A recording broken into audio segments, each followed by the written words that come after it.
Hello friends, मैं हूं सुदर्शन प्रकाश और आप देख रहे हैं यूट्यूब चैनल गुरु चकाचक। दोस्तों, आज का वीडियो खासतौर पर उन स्टूडेंट्स के लिए है जो बीएससी मतलब बैचलर ऑफ साइंस किया है या कर रहे हैं और ये सोच रहे हैं कि बीएससी के बाद क्या करें। क्या सरकारी नौकरी के विकल्प चुनें या प्राइवेट सेक्टर में जाएं? क्या आगे पढ़ाई करें या जॉब ढूंढें? अगर आपके मन में भी ये सवाल है तो इस वीडियो को अंत तक जरूर देखिए। लेकिन दोस्तों, वीडियो शुरू करने से पहले अगर आपने अभी तक इस चैनल को सब्सक्राइब नहीं किया है तो प्लीज़ कर लीजिए। साथ ही बेल आइकन को प्रेस कर लीजिए ताकि नए वीडियो की नोटिफिकेशन तुरंत आपको मिल सके। तो चलिए बिना देरी किए शुरू करते हैं और जानते हैं बीएससी क्या है और क्यों करें।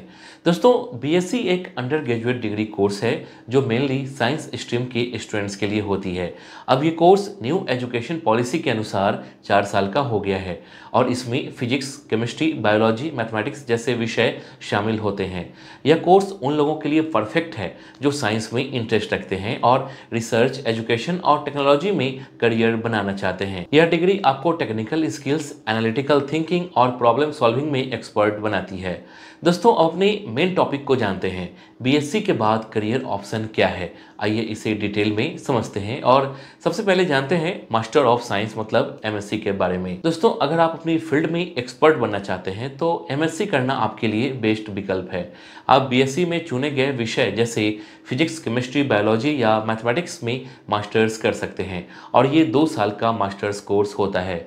एमएससी के बाद आप रिसर्च, टीचिंग और इंडस्ट्री में करियर बना सकते हैं। एमएससी के बाद आप नेट या गेट जैसी परीक्षाओं के जरिए पीएचडी के लिए जा सकते हैं। इसके बाद है गवर्नमेंट जॉब्स। दोस्तों, बीएससी के बाद सरकारी नौकरियों के कई ऑप्शंस उपलब्ध हैं।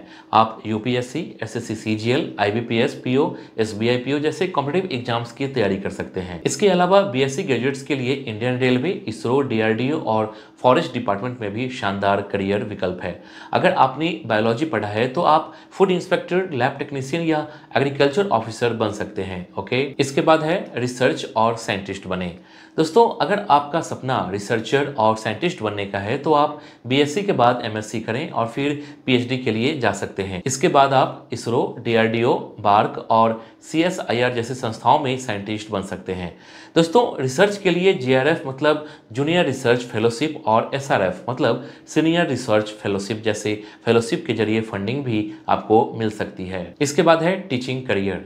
दोस्तों, अगर आपको पढ़ाने में इंटरेस्ट है तो बीएससी के बाद आप बीएड करके स्कूल में टीचिंग कर सकते हैं। अगर आप कॉलेज या यूनिवर्सिटी में पढ़ाना चाहते हैं तो एमएससी और नेट जेआरएफ क्वालिफाई कीजिए। एक लेक्चरर या प्रोफेसर के रूप में करियर बनाना भी एक शानदार विकल्प हो सकता है। इसके बाद है आईटी और सॉफ्टवेयर फील्ड।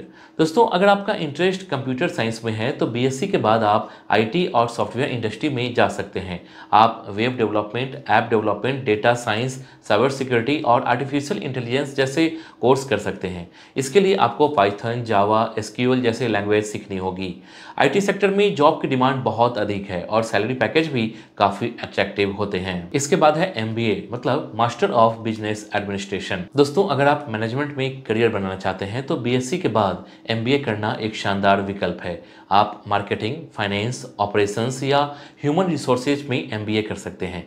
एमबीए के बाद आप बैंकिंग, कॉर्पोरेट सेक्टर और स्टार्टअप में मैनेजमेंट पदों पर काम कर सकते हैं। इसके बाद है मेडिकल और हेल्थ सेक्टर।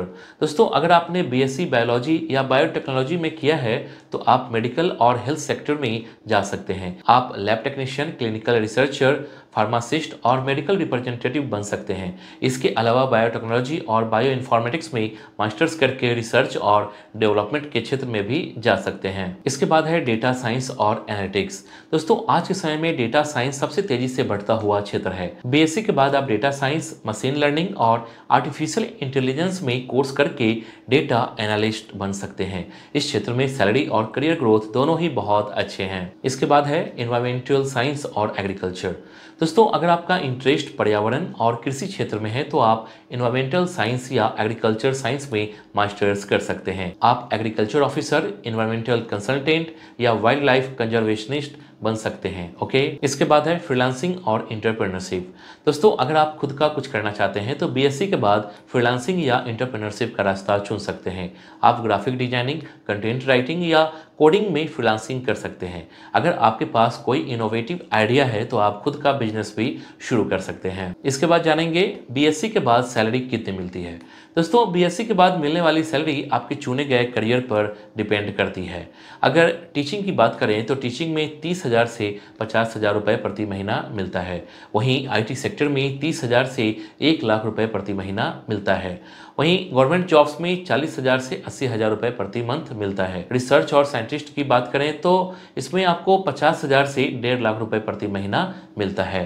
इसके बाद जानेंगे बीएससी के बाद कॉम्पिटिटिव एग्जाम्स की तैयारी कब से शुरू करें। दोस्तों, बीएससी के बाद कॉम्पिटिटिव एग्जाम्स की तैयारी को लेकर सही समय पर शुरुआत करना बेहद महत्वपूर्ण है।